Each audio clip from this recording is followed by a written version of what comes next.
Alright guys, 3.2, so Saturday night. You already know how the collection routine goes, so I'm going to omit that. The goal of this collection, for me, and if you're on pace with me, will be at least our third baker, hopefully a third cartographer as well.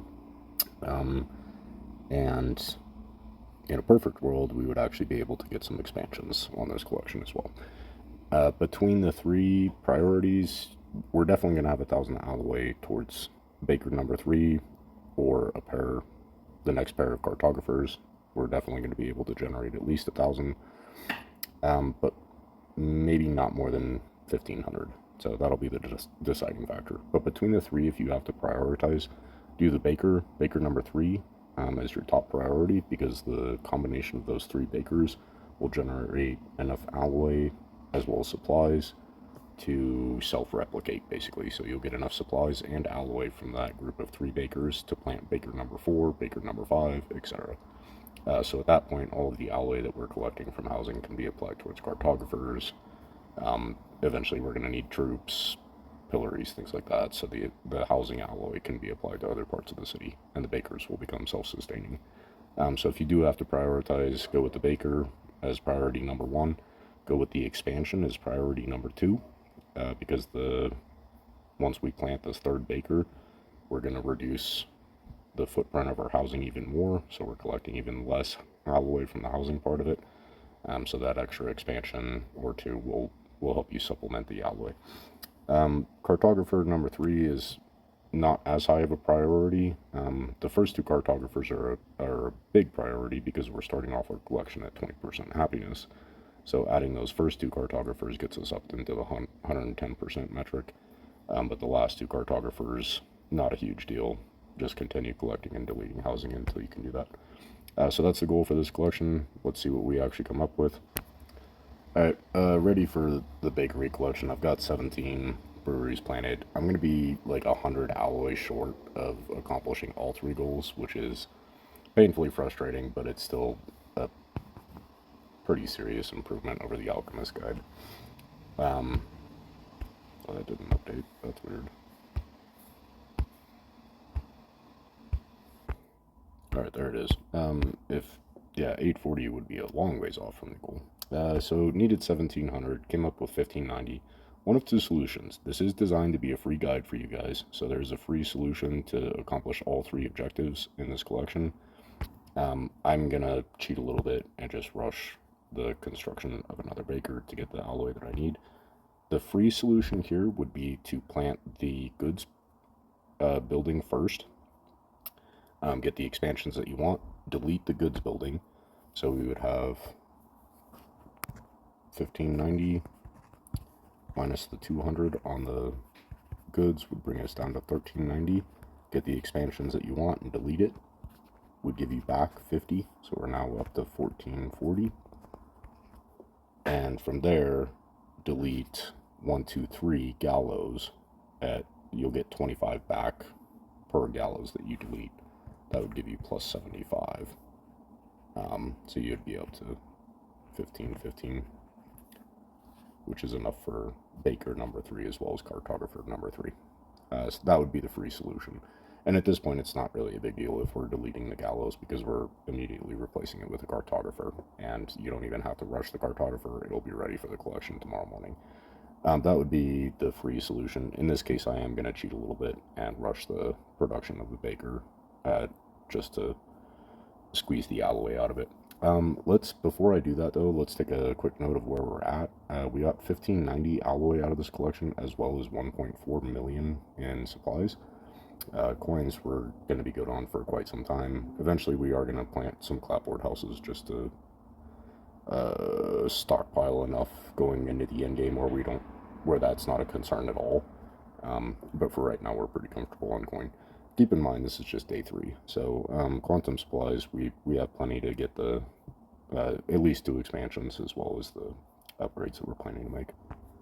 Alright, you know what, for posterity's sake, I am going to do the free method. We've already got, it's tempting just to rush the baker, but for the purpose of creating a tutorial for you guys on how to play this system for free, I need to delete some breweries to create happiness, or population. For the purpose of creating a tutorial for you guys, I am going to do it the free route. Goods buildings you can do in any order that you want. I usually pick the 3 smallest buildings and plant the largest building first, the second largest building second, and then the smallest building last, and keep that one until I get all of my goods expansions completed. So I'm going to go with copper. Let me get those 2 expansions. Still have 800,000 in supplies, so I got this expansion in that one. Not quite enough to get expansion number 3 though, which is fine. That's a pretty good accomplishment. Go ahead and delete your 3rd gallows now. So now we have the 1500 alloy that we need for baker number 3, as well as cartographer number 3. Free method. I was tempted to cheat a little bit and just rush the baker construction, which, if that's in your guys' budget, that's totally up to you, and you would not be wrong in doing that. But for the purpose of creating a guide that is free to play and still equally efficient, I deleted 750 happiness from the gallows, and I'm about to replace it with 900 happiness. And the purpose of planning those is ultimately, like in the end game, those gallows are going to get deleted and replaced with pillories or cartographers anyways. So, jumped ahead of the 8 ball a little bit there, but for the purpose of creating this free system, I figured I would make the video that way. So let me get this reassembled real quick. Alright, that's a wrap. Everything is filled in. Like I said in the previous videos, maintain over 5 million in coin, I think would be the lower limit. The more the better, but maintain at least 5 million in coin. I have 10 million here, almost 11, 10.9. So, all estates, I don't have a multi-story in the reconstruction after this one. Rush your 3rd baker, but you don't need to rush the cartographer. It will immediately begin generating actions, so that's a happy bonus, but the happiness is really what we need out of it, and that'll be ready for collection in the morning. So estate versus multi-story, plan as many multi-stories as you need to maintain your coin stockpile. Over 5 million, I would say, is a comfortable lower limit. Still coin profitable on the estate houses, just not generating a whole lot of surplus. So that's it for Conrear. Arval's, like, once you've seen this process, you already know what I'm going to do over there. I am not going to be that close on alloy and Arval though. Like, not close enough to fudge it with either the freeway or by rushing a baker. I won't be that close at all. So in Arval, I am just going to get the baker as well as 2 expansions, and then get the cartographer number 3 tomorrow morning in Arval. From here though, the system is literally self-replicating. We have 3 bakers, and we're still comfortable on supplies, 500,000 in supplies, but now have added additional space. So more houses to generate alloy at the beginning of the collection, and then also more space to plant breweries for the purpose of multiplying our now 3 bakers at the end of the collection. 3rd cartographer will get us up to we only need 701 to start at the 110% metric. That cartographer will generate 900 happiness, so we'll be starting collection at 110%.